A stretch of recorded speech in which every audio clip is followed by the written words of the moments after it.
inspection time on Chris's 66 Mercury Comet Cyclone GT. First order of business, we will be giving her a once-over under the hood, cooling system pressure test. We do have our battery, our shop battery in the trunk because it never came with a battery. So we just kind of have ours in here. And between our battery and the NOCO, we'll be able to get through with quite a few of the things that we need to get through. And we will continue on. Right, so Underhood here, which we kind of gave it a quick little look yesterday on its introduction. First order of business, this needs to go away for sure. We absolutely hate these leaky pressure release junkers. Looking down in there, it looks like we have coolant, so there's a positive sign. I'm gonna go set up a light and go from there. All right. Well, at least it's green. It's a little bit of corrosion and scuzz. Nothing too crazy, but that's also typical Ford type stuff.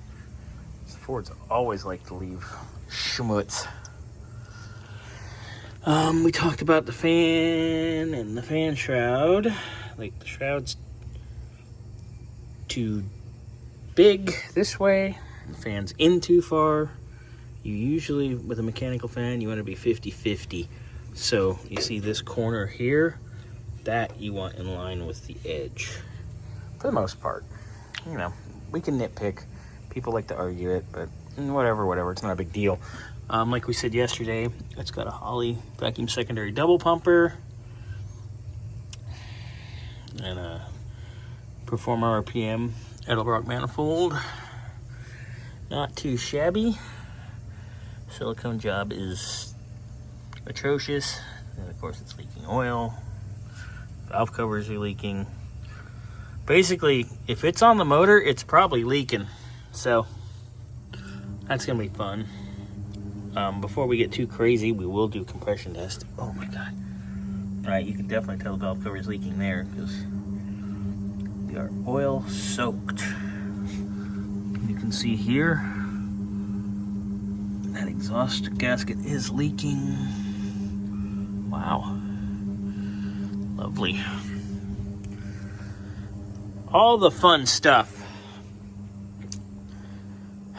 So first order of business, I'll prime the bowls of the carb. I just want to see if, one, we can get it to crank first. Then we can see if we can get it to light. Once we got that established, and it doesn't make insanely amounts of funky, crazy noises, we can then prepare to do a compression test here later on. You know, we got to do our once over first.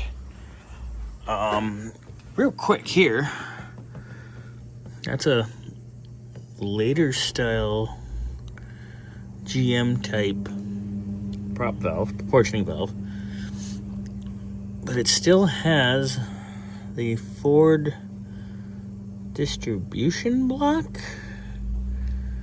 to the front brakes. Okay. So whoever did this, I don't think they know what they're doing.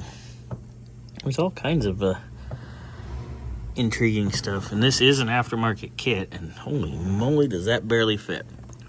That's pretty wild, actually, but I mean, it worked. We are leaking at the back of the master, so that means the booster's contaminated, so you'll need a master and booster for sure. Alright, so without further ado, we know the fuel pump's dead. And the gas smells like varnish in the back, but anyway, without further ado, let's at least try to get this thing, one, to crank, and maybe to fire.